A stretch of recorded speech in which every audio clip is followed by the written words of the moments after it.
Welcome to the next episode of the For the Love of Theatre podcast, which aims to bring the South Australian community theatre scene to you. My name is Annabel Whitford and I'll be your host.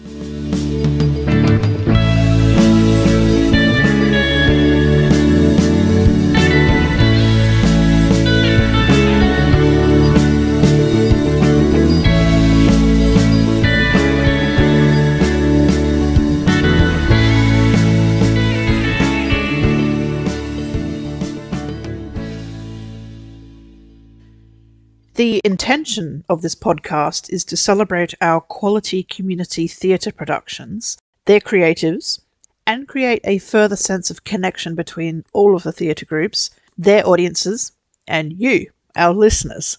We hope that in future episodes we will cover other companies, their productions, and have more guest hosts. If this sounds like something you'd be a part of, please let us know. Email fortheloveoftheatrepodcast@gmail.com. I'd like to start with a creative quote, and of course it comes from the master of suspense himself, Alfred Hitchcock. What is drama, after all, but life with the dull bits cut out?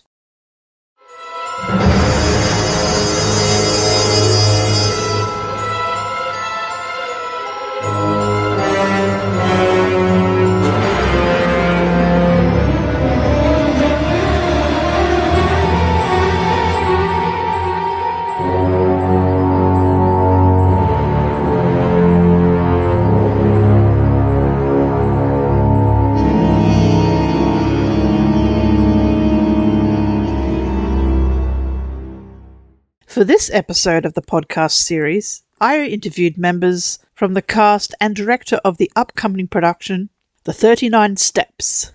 Need something to do? Visit the theatre. How much? The police are on the train. I believe you want this man. What did you say your name was? Mr. Hannay. Mr. Hammond. Oh, Richard. Haddock. The 39 Steps, adapted by Patrick Barlow from the novel by John Buchan and the movie by Alfred Hitchcock. An amateur production by arrangement with Origin Theatrical on behalf of Samuel Frenchink, a Concord Theatricals company. Presented by the University of Adelaide Theatre Guild. Directed by Mark Wickett. The 39 Steps. At the Little Theatre from the 25th of October. Tickets from Try Booking. Get your tickets while you can. Coming up, there will be interviews with director Mark Wickett, cast members Thomas Midena, Imogen Della Evans, Maxwell Whigham, and Foley artist Angela Short. Intrigued? Well, stay tuned.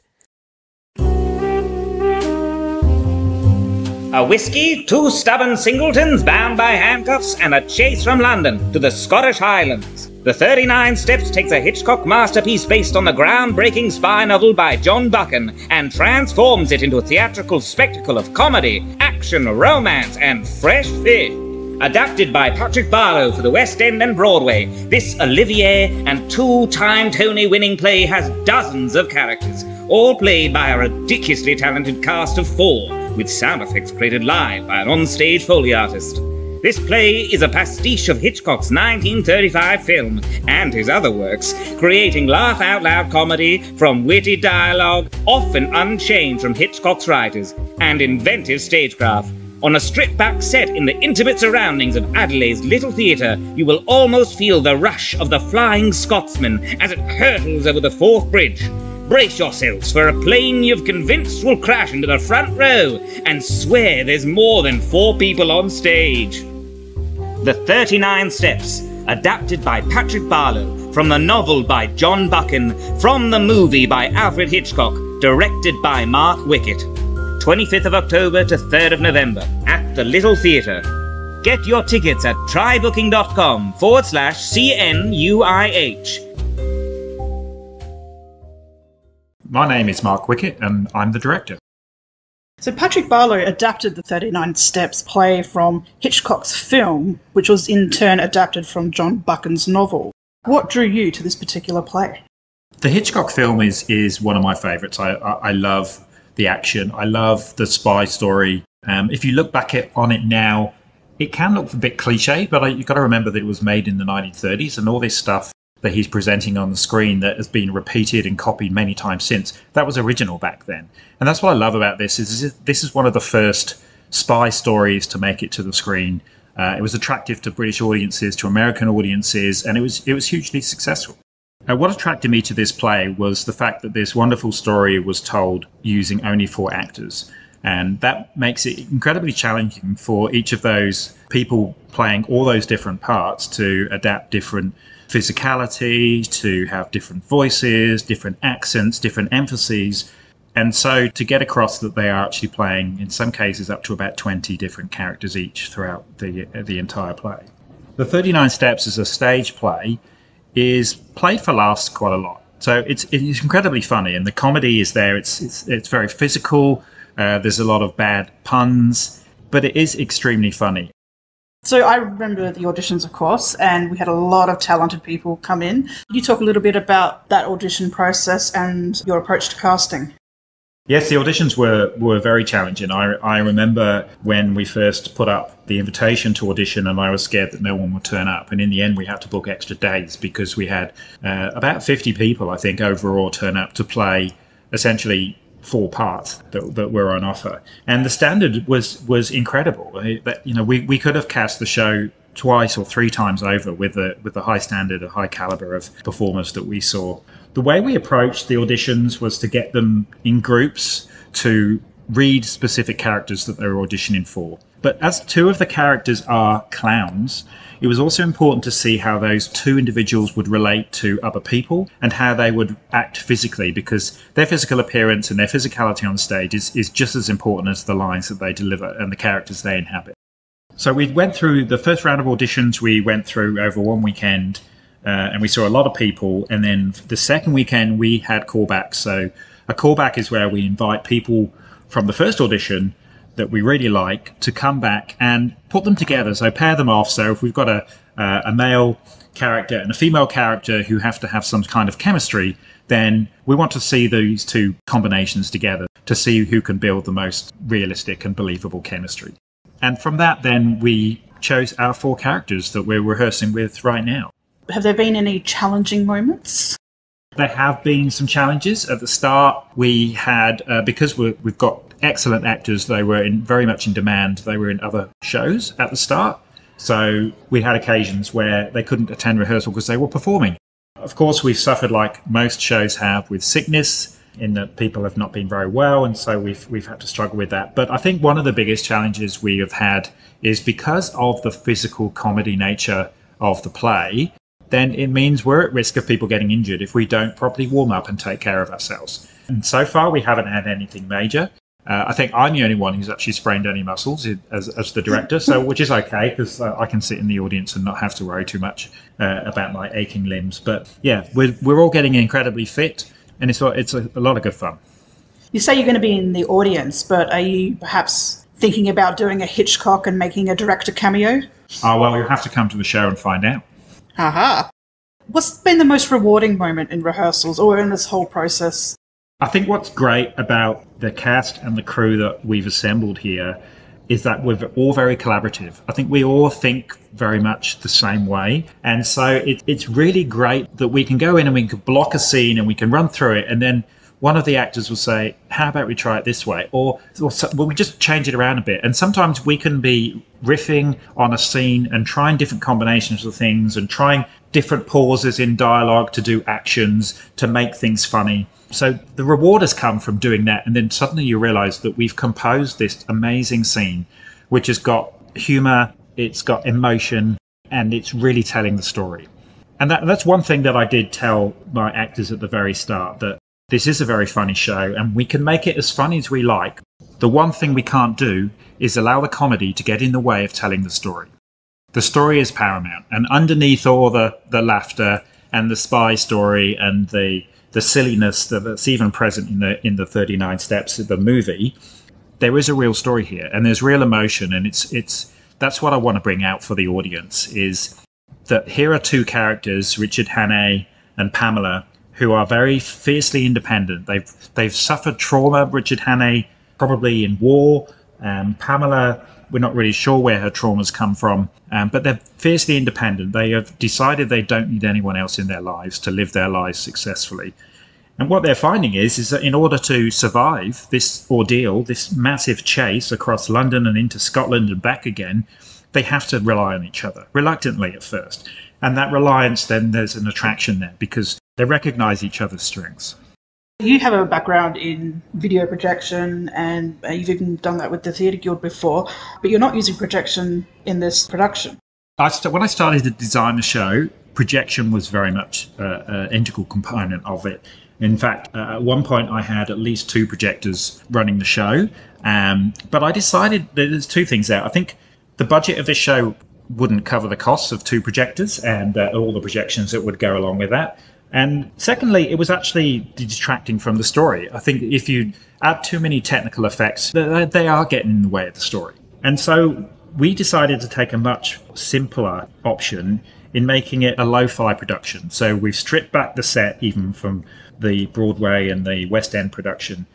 We've taken a lot of the tech out of it, even the sound effects, which are going to be created live on stage by our Foley artist. So I didn't want to put projection in there. We're going very low tech, very lo-fi. It's very mechanical, a lot of the effects. We might be talking to our Foley artist in a moment. So what do you hope the audience takes away from this production? I hope they get 2 things. I hope they have a great night out. It's very entertaining. I hope they come and they laugh and they enjoy the spectacle of what we're presented to them. But I also hope that they go away with some of their cynicism banished. The world of the 1930s was one that was fearful of what happens next. They were worried about war. The economy was still recovering after the crash and the depression of the early part of that decade. And we're not in a too dissimilar place today. And there's a lot of cynicism around. And I think this show demonstrates that with a bit of focus on each other and caring about each other and love, that we can actually achieve a lot more. Why is it important to keep community theatre thriving in today's world? If that's not too loaded a question. Community theatre is really important. Not least in Adelaide, we've seen the closure of some of our smaller theatres. There are fewer performing spaces around, so it's harder to get out to affordable, accessible theatre. The big shows at the Festival Centre and Her Majesty's, they're great, but they're a real night out and it costs a lot of money. Community theatre is a real affordable way to see good quality entertainment that makes you think, it challenges your worldviews and opens your eyes to the possibilities beyond what you're going to see in your everyday life. How many shows do you see on average in any given calendar year? I'm not really sure. I know that I've just reviewed my 50th show this year, and that was early September. So I guess maybe another 10 or so left, usually in a year.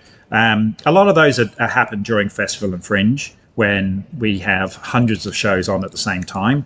And so they can be a bit challenging. And sometimes I'm seeing 3, 4, 5 shows a day and writing reviews around those. Not so much the rest of the year, but during February and March, they can be incredibly busy.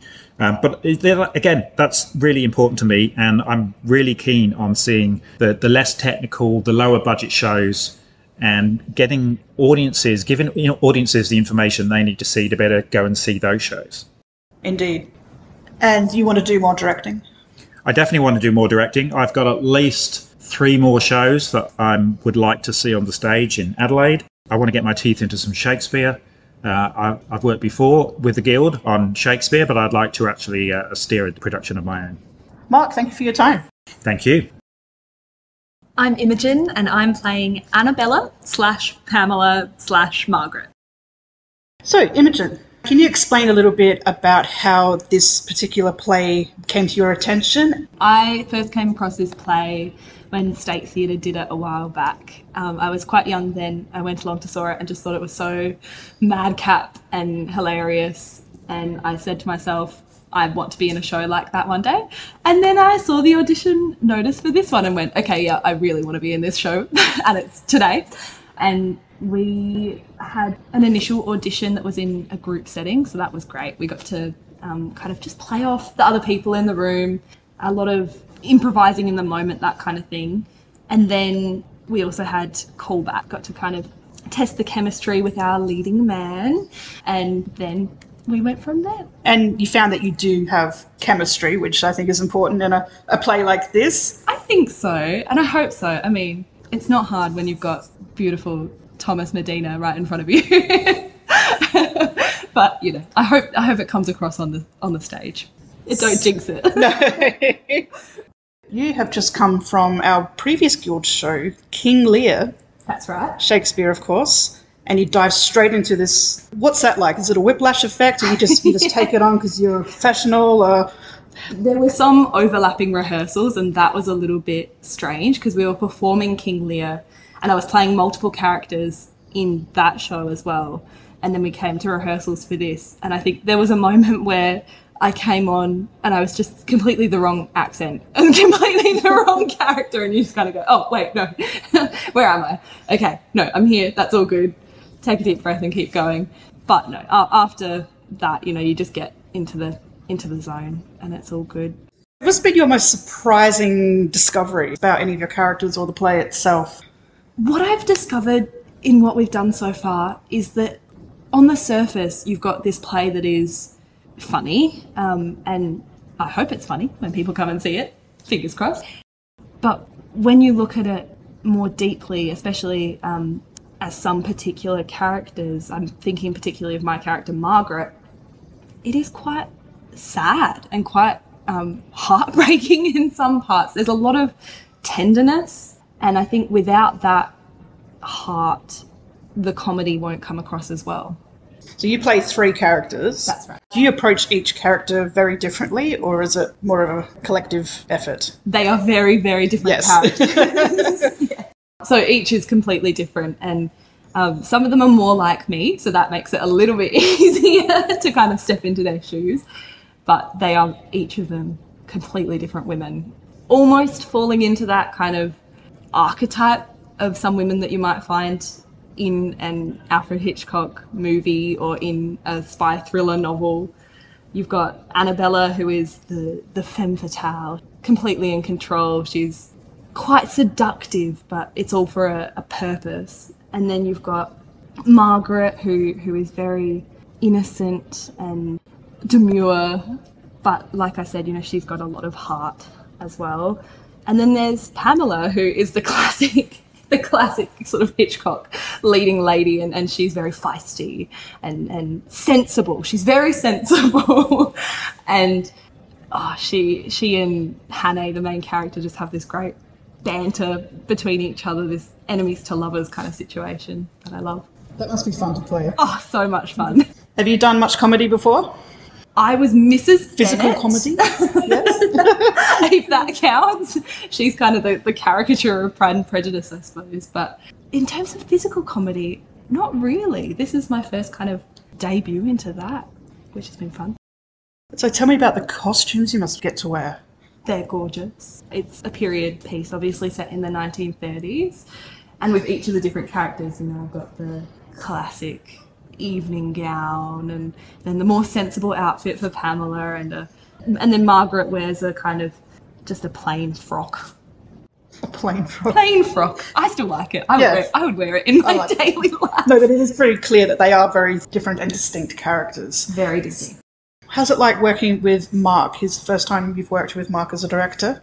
He is, I think, the perfect director for this show, because the way that he's approached it hasn't been, okay, let's make this ha-ha funny right off the bat. It's been, let's look at the heart of this show and try and look at the characters as well as the comedy. And finding that balance is really important. And with a guy like Mark, he is genuinely just such a sensitive and lovely man. So it's a really warm and friendly rehearsal environment. And you have directed with the Guild in 2023. You did Kissing the Witch. That's right. What's it like directing one show and then coming into acting to another? Is that hard? Is it difficult? Is it easy? I actually find it quite easy. I think it's like those different characters, you put on a different hat when you're in the actor space as opposed to the director space. Sometimes you might have an idea come to you in a moment where you go, oh, maybe I would direct that differently. But I think it's very important to me when I'm in that acting space not to blur the lines between being an actor and then an actor trying to direct other actors or step on another director's toes. I think that's a very clear boundary for me when I'm in this space. And your day job, so you're a teacher? Yeah, I am. I teach drama to little children. I say little children, it's all the way from 5 to 17, so some of them are taller than me, which is scary. So what's it like to see the young people, the future guild stars of tomorrow coming up? Oh, I would love to see some of them come and do something like this. Oh man, it'd be so cool to see some of them on stage here or anywhere else in Adelaide. Why is it important to keep community theatre thriving in today's world? Oh man. If that's not too loaded a question. No, it's such an important question. I just can't imagine a world where we only had professional theatre. I mean, even just from a logistical standpoint, I think about a bit easier with this show because there's only 4 actors, but something like King Lear. Nowadays, so many professional theatre companies would not put on a show like King Lear simply for the fact that they wouldn't want to pay that many actors. And in a community theatre space, we can bring that many people together. We can bring that many passionate people together who aren't doing this for the money. We're doing it for the love of it. We're doing it for the passion. We're here because we love storytelling. We're here because we love humanity and everything else about theatre. And in my experience, that tends to come across. I feel that a lot more when I'm in a community theatre space. So what do you hope that people take away from this production? I hope that people go away, having seen this show, feeling a little bit lighter. They've had a good laugh, but that there's something lasting. They're not just going to go home and forget the story. I'm really hoping that some of that heart will come across. On that note, Imogen, thank you for your time. Thank you so much, Annabelle. See you around. Hopefully there was some good stuff there. Oh, it was fine. It was very good. Hello, I'm Thomas Midena and I'm playing Richard Hannay. So, Thomas. Yes. What drew you to this particular play? Great question. I think I had heard of it before because I'd heard of the movie. I hadn't seen the Hitchcock movie, but I knew of it. And so that kind of pinged in my mind when I saw it. And then I read the book and watched the movie and just actually loved this so much. Even before the audition, I was like, oh, actually, I really like this one. I kind of hope I do it, which I don't always think with auditions. But it's just how the character of Richard Hannay is, I find very relatable and easy to access. And the play is written so comedically. Like, every time I read through it, I just am re-surprised by some lines that I forgot were there that make me laugh so much. And I just, the first few times I read the script, just by myself, I burst out laughing every page. So that was a good sign. So are you particularly drawn to comedy, or you do comedy and drama, or was it this play? Yeah, well, I would say I definitely have mostly done comedy, but not by conscious choice. That's what I've fallen into and what has come across my path mostly. And I guess I probably feel more comfortable in comedy. The times I've done drama, I enjoy drama, but the fact that you can't really work to get a reaction out of the audience to remind you that you're doing a good job in drama, I find, kind of a strange feeling. In comedy, so you can be so self-assured when the audience is laughing. You're like, oh, we know it's working. But in a drama, I suppose you just have to believe that it's working, that the drama's affecting them. But yeah, I've mostly done comedy. But that immediate validation. Exactly. I love the immediate validation. I also love when there's no validation and it just makes you work harder. And you're like, well, I'm going to make them laugh somehow. So tell me a little bit about some of the other work you've done. There's some people out there who might recognise you from TV. Yeah, maybe. I do some work with BTN, Behind the News. So some people might have seen me on there talking about the news. But really, I'm still new to Adelaide, only been here less than 2 years. So new to a lot of the theatre scene here, which has been fun to kind of see all the things that are happening here, which are a lot more things than Darwin, where I'm from. So tell me a little bit about rehearsals, this cast and with this director. Did you ask them this question as well? Have you asked? I did. All right. You suck. No, yeah. Imogen's in the room, so it's lovely working with Imogen. Like, it's just so good. She's amazing. Yeah. No, they're so great. I love this, like, small cast and crew feeling as well. I mean, yeah, it's fun having big shows with a big cast, but you really get, it's easier to access like a nice warm feeling when it's just a small group meeting 3 times a week and doing these very silly things over and over again. All of the kind of physical comedy stuff in this show I find particularly fun to practice and work out and rehearse with the cast. Yeah, it's just super fun so far. What's been your most rewarding moment in rehearsals so far? It's a great question. Well, I'm glad how quickly I kind of got some of the speeches or monologues that I've got down. It was the first thing we started with, the first rehearsal. Mark was like, well, let's start with this big monologue, diving into the deep end, which felt good then, actually, of like conquering that a bit. It was like something I don't have to worry about anymore. But yeah, I mean, what's nice too is that it constantly feels rewarding because there's so much kind of action and things happening that everything that we practice and lock in and just gets better. It always feels like we're making a show at each rehearsal, which is a nice feeling. You feel satisfied afterwards. Yeah.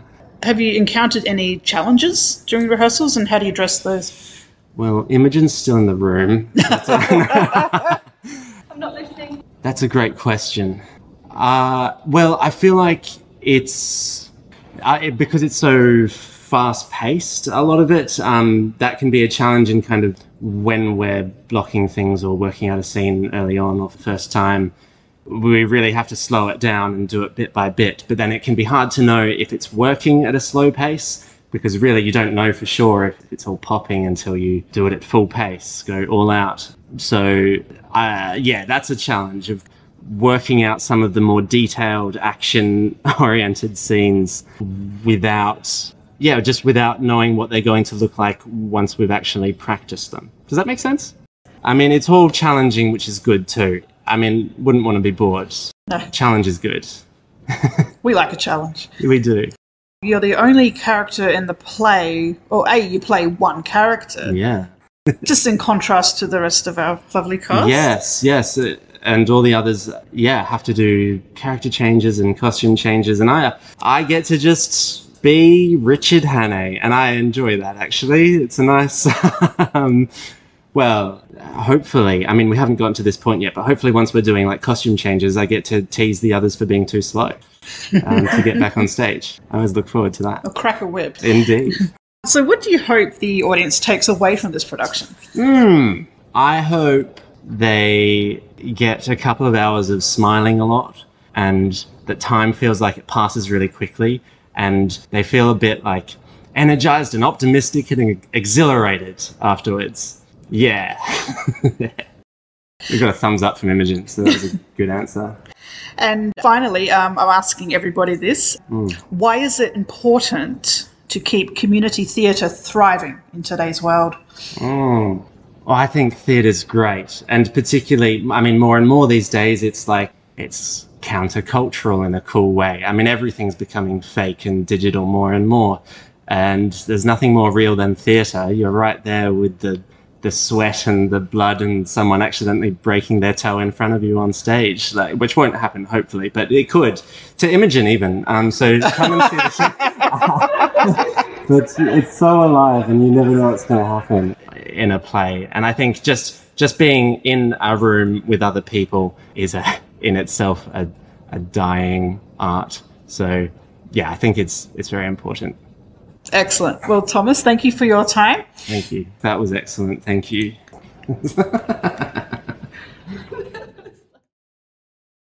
I'm Maxwell Whigham, and I'm playing one of the clowns. So, Max, Yeah. what drew you to this particular play? I really like being able to play lots of different interesting characters and challenging myself with variety. Like, you can play one character in a show and really get in depth with that character, but it can be fun to riff on a dozen or so. Well, I remember your last production with the Guild, which was Ink, last year. Yeah. And you played, about 9 or 10 characters in that? Yeah, I played, I think, about 9 or 10. Far less of them spoke, though, which is the challenge with this one. I have to come up with different voices for all the different characters as well. In Ink, I was doing a lot more just different costumes. It's a different challenge. It's challenging is the wrong word. I would say no, challenging is the right word. Challenging is the right. It's a good challenge though. It's engaging to bring all these caricatures to life that aren't very deep, but like they're sort of these, I don't know, grotesques of like the English countryside in a positive way. So how many characters do you play all up in this, do you think? Or do you know? Counting on the character sheet is about 19. I think 13 or 14 of them have dialogue. Yeah, 13 voices, 19 people. And they all have to be British? British and Scottish. There's a lot of Scottish people, and I had a passable Scottish accent, and I've had to really extend that to create these various different Scottish characters. Do you have a favourite character? Whoa, a favourite character. It's a toss-up between a few. There's a few meaty characters. The salesmen are very fun. They're very bawdy. The professor, of course, I can slip quite easily into an RP accent, and he gets quite over the top at points, which is a lot of fun to do.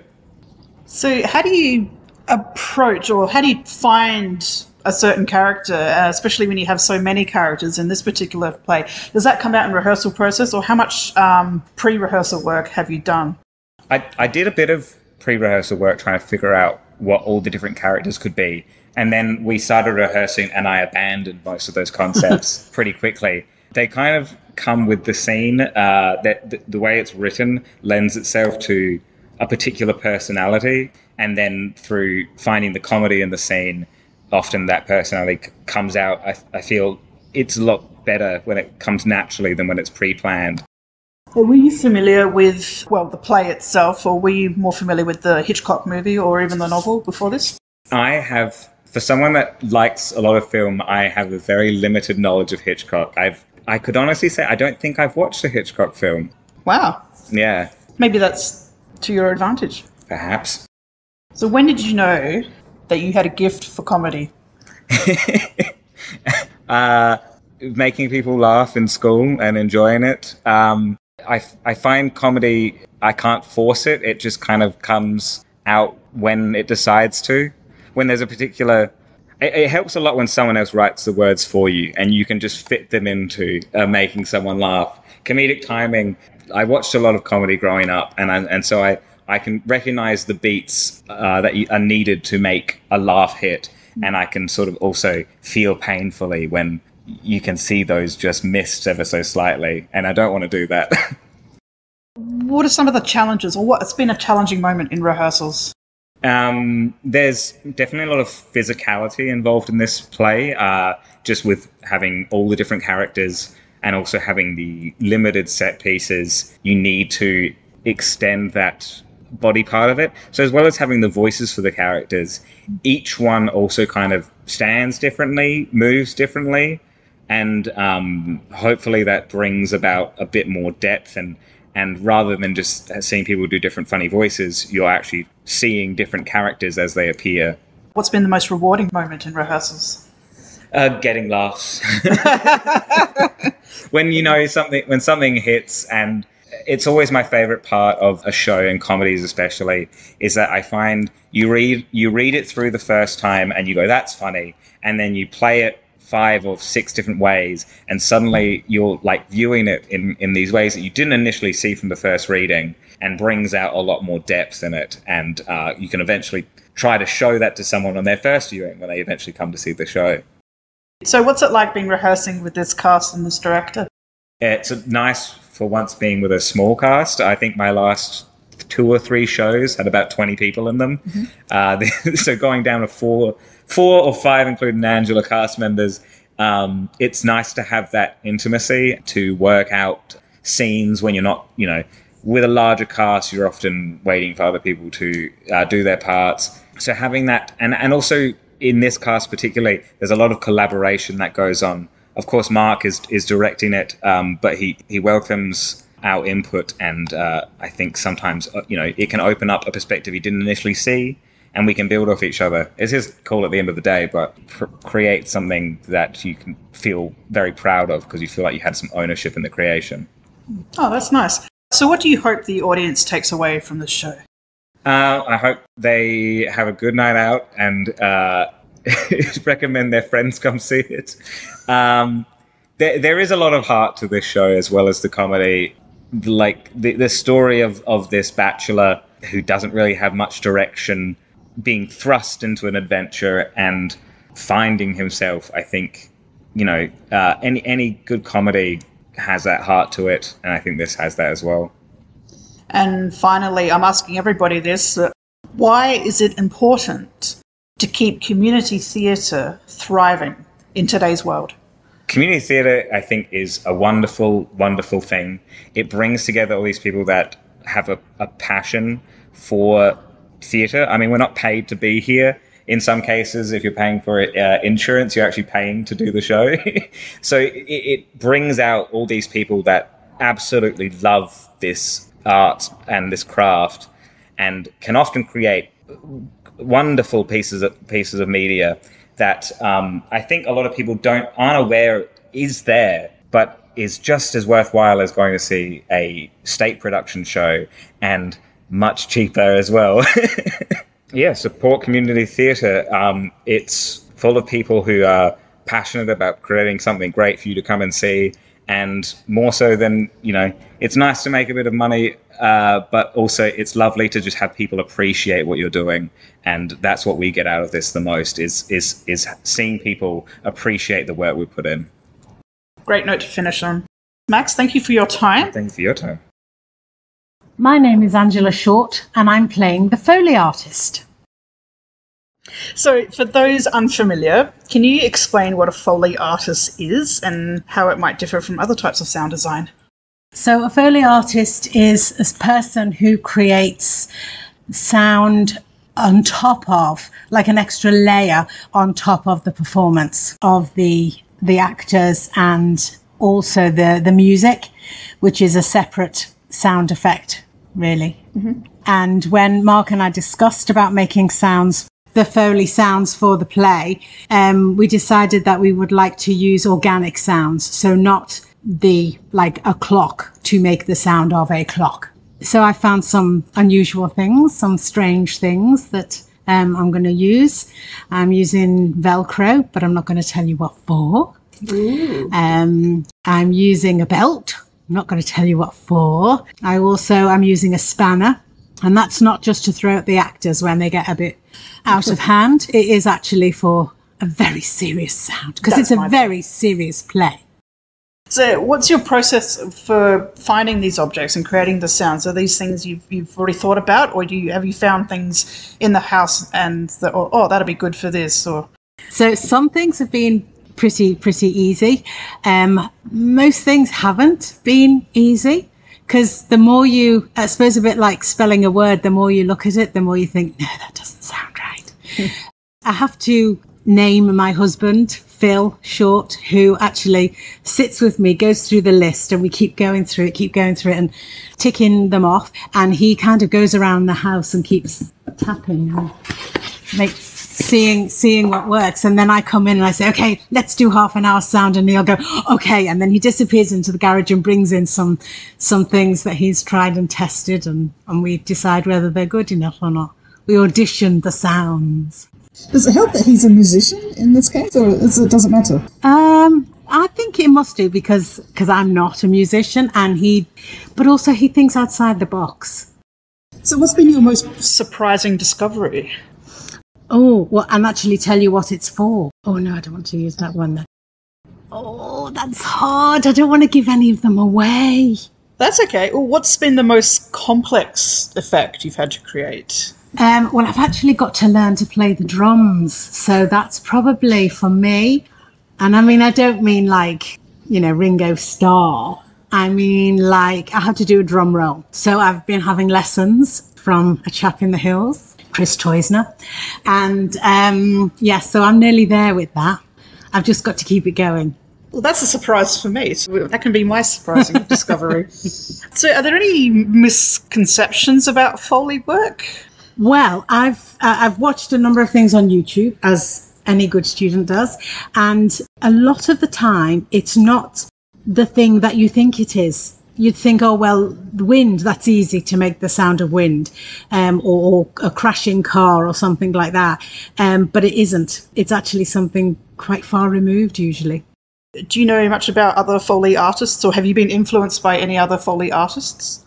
Well, I was very impressed because there was just so happened that there was a documentary on a chap who has this big shed in Quorn, and it just looks like a dump, and he's got just bits of metal, bits of old shoes, sand, stones, loads of different things, vegetables, because apparently cabbage is really good for stabbing things, and he does the big, like, Hollywood films. Do you ever find yourself now going around looking and analysing everyday sounds and thinking how you can recreate them with something totally different? No, I actually find myself grabbing things and playing with them and listening to the sound that they make and see, can I make that work? Which is a bit sad, really. So what do you hope the audience takes away from this production? I think it's a really good story. It's a really good mystery story, but also it's quite light as well. And so I think, if they take away a good story, but then also some laughs as well. It is fun. Why is it important to keep community theatre thriving in today's world? Because we love it. And I would be bored without it. Watching it and also taking part in it. I love going to see things, but I love being a part of the whole community. Excellent. Well, Angela, thank you for your time. Thank you. Glad you haven't thrown spatter at any of us yet.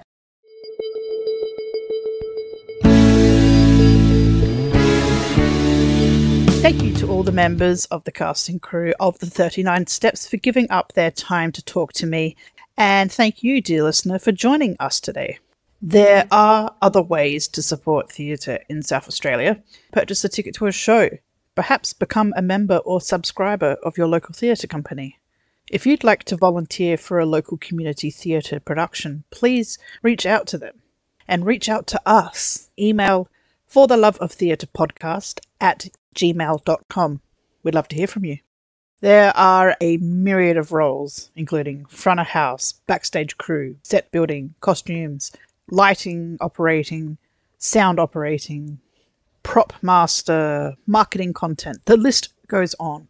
Theatre is for everybody, so we will help to find the right fit for you.